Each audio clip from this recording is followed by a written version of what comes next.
Welcome to Influential Entrepreneurs, bringing you interviews with elite business leaders and experts, sharing tips and strategies for elevating your business to the next level. Here's your host, Mike Saunders.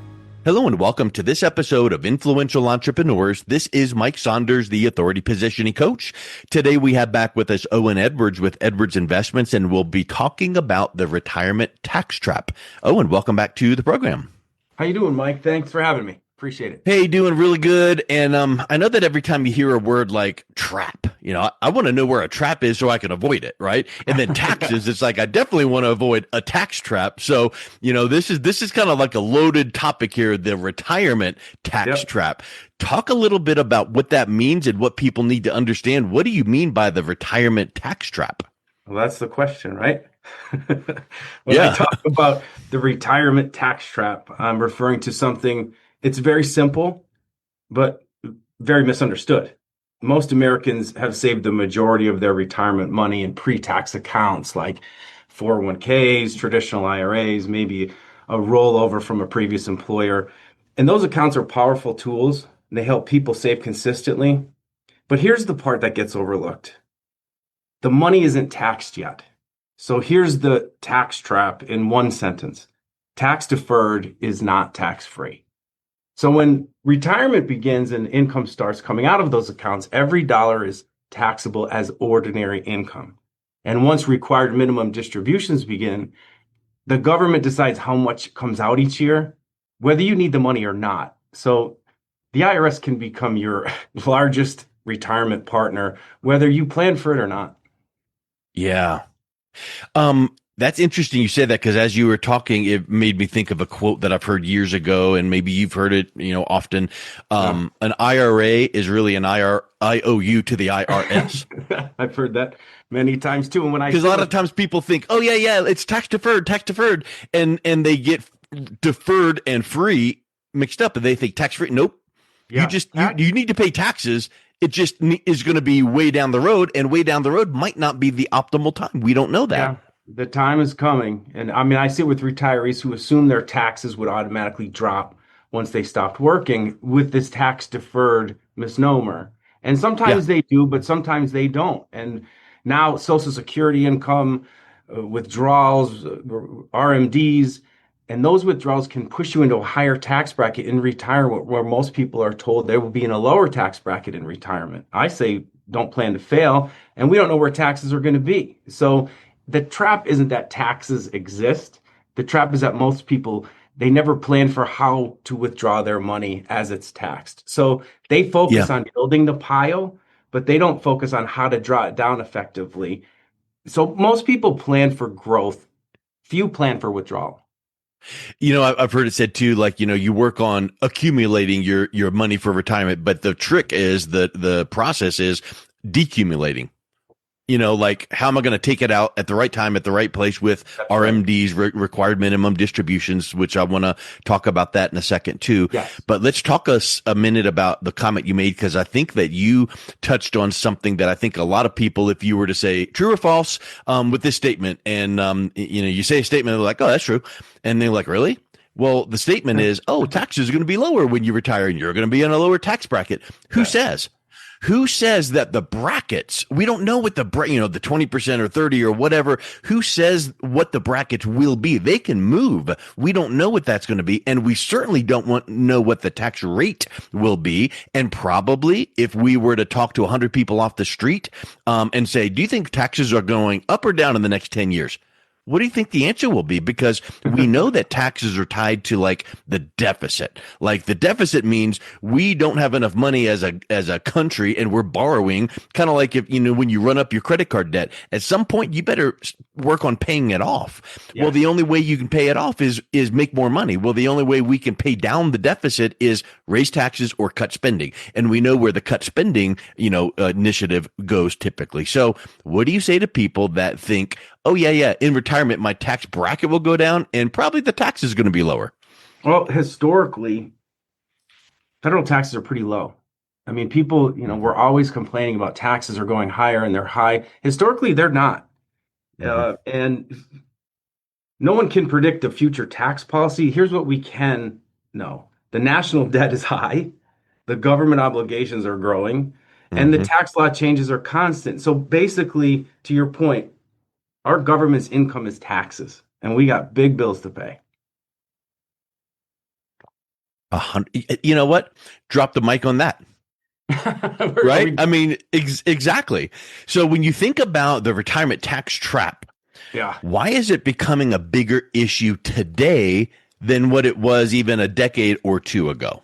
Yeah, retirement today is very different than our parents and grandparents. I mean, for them, pensions were common. A large portion of retirement income came from guaranteed income sources like that, which were only partially taxable. Some weren't taxable at all. At the very least, they were structured differently. Today's Yeah. pensions are rare. They're gone the way of the dodo bird.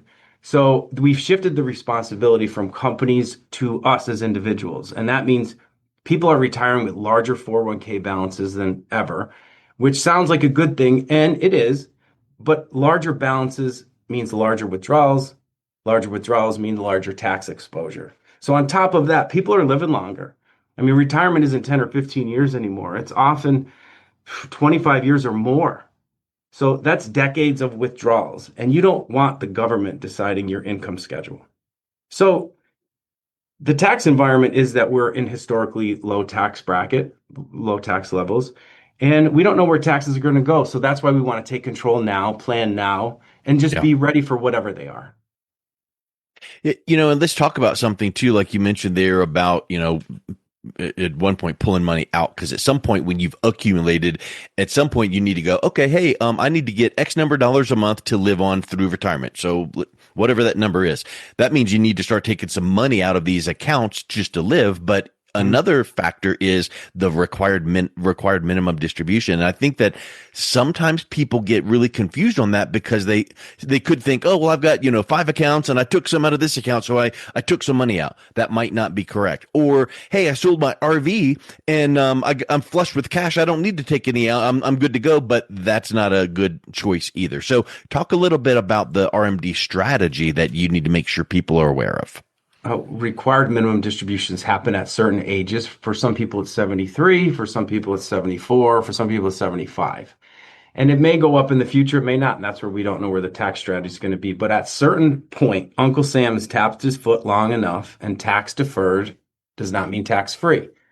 So they Yeah. want their pound of flesh, which means they require minimum distributions from your qualified accounts, which are all your IRAs and qualified accounts added up.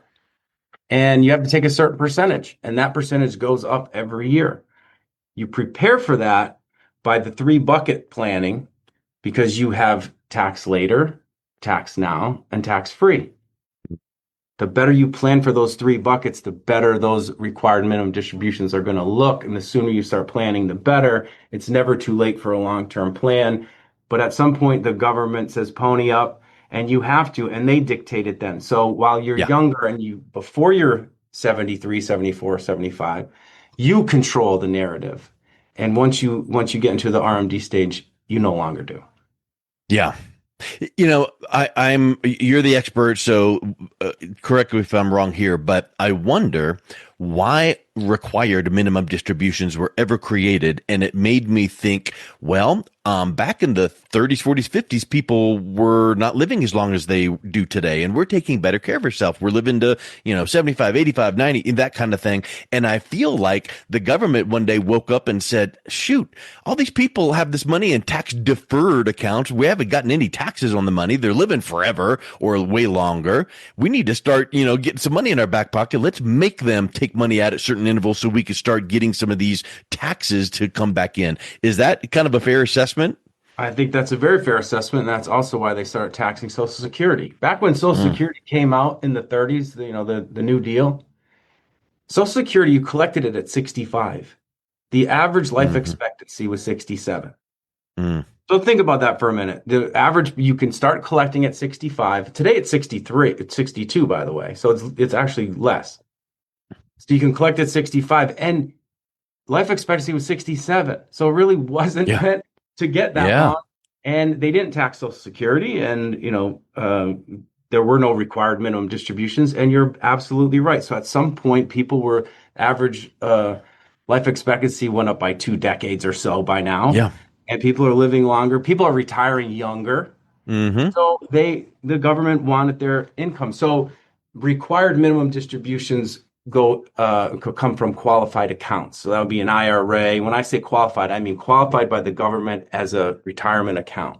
So that would be an IRA, a 401k, a 403b, a 457, alphabet soup from the IRS. The only qualified account that does not have a required minimum distribution is a Roth IRA. Mm-hmm. And that's because there are no tax consequences. They grow tax free, and they're taken tax free, and they go to your family tax free, Mm-hmm. not tax deferred, tax free. And that's the only qualified account that doesn't have required minimum distributions. And why? Because there's no tax consequences. Yeah. Yeah. Wow. That's pretty huge. So in addition to kind of the fuzziness on required minimum distributions, which by the way, Yeah. if someone listens to this and goes, oh, well, I guess I'll just go Google it and have ChatGPT or Google tell me, good luck with that. So it's going to be different for everybody.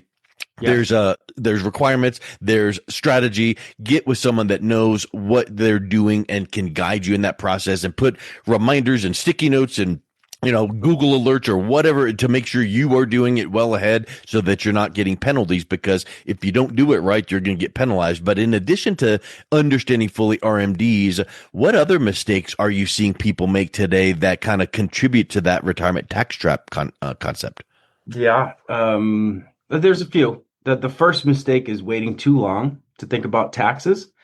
People spend 30 or 40 years focusing on, like you said, accumulation, saving, investing, contributing, but they don't think about distribution strategy. Yeah. And that's tax strategy until they're on the doorstep of retirement or past it.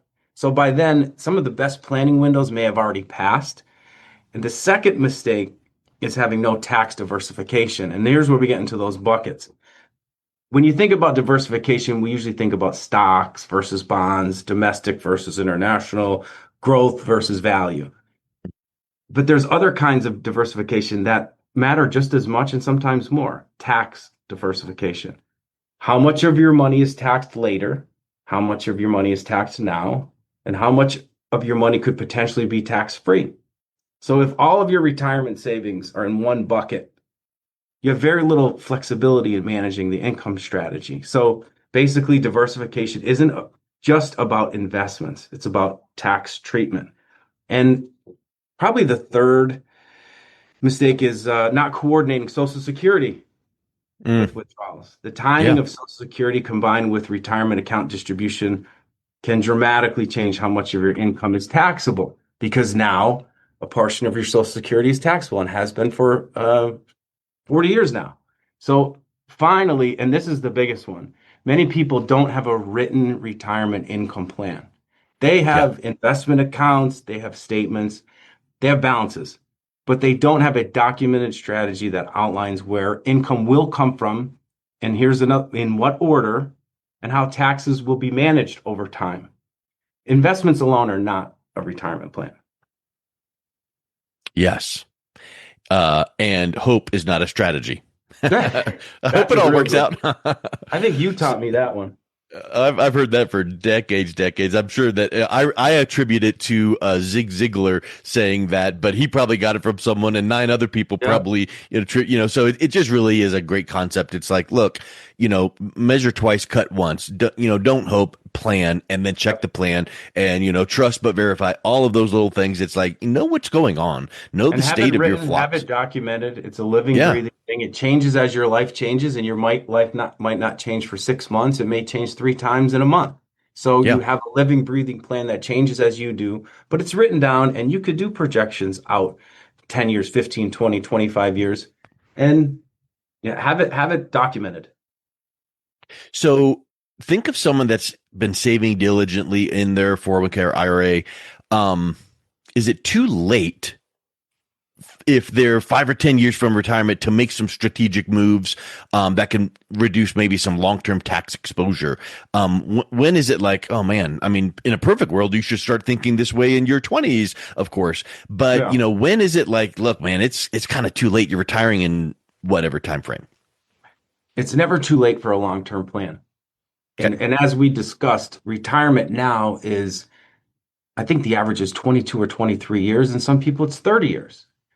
So long-term investing is 10 years or more or so. So if you're in your early mid 60s and you haven't planned for this yet, and you're going to live to be in your mid 80s, and you probably will if you're that age now, you got 20 years. And if the long-term plan are 10 years or more, it's never too late for a good long-term plan. But just like anything else, the sooner you start, the better. Yeah. And for those people who are 10 or 15 years away from retirement or more, the first step is just being aware of it. Simply understand what types of accounts you have. And this is pretty simple. You look at your statements and categories: tax now, tax later, or tax free.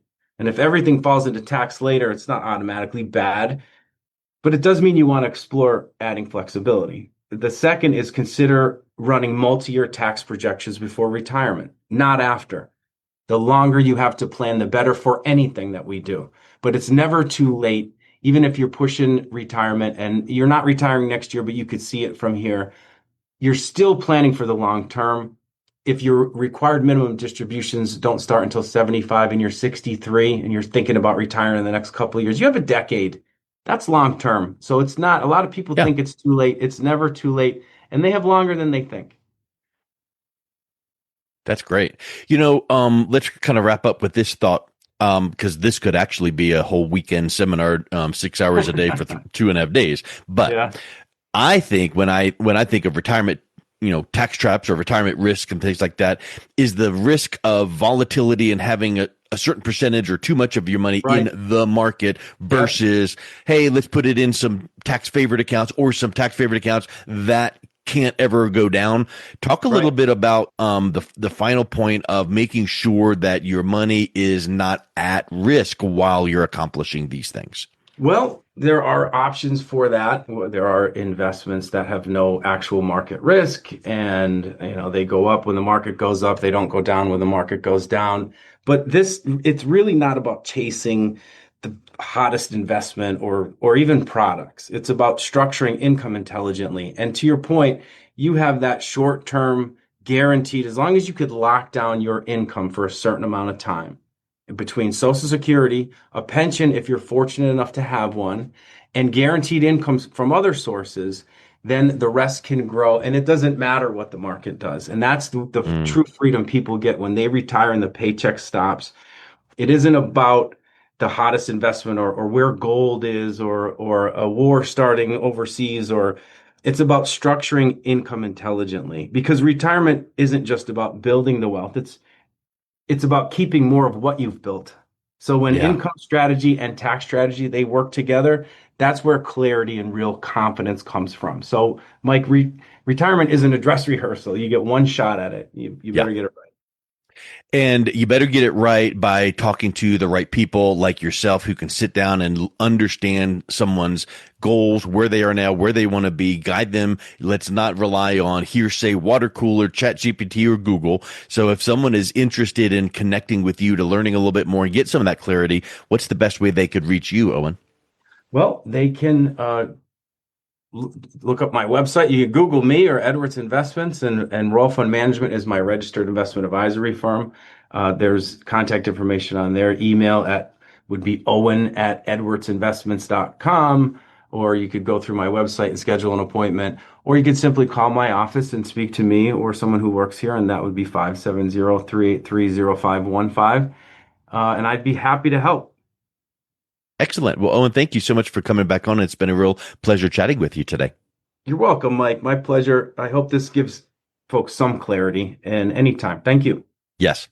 You've been listening to Influential Entrepreneurs with Mike Saunders. To learn more about the resources mentioned on today's show or listen to past episodes, visit www.influentialentrepreneursradio.com.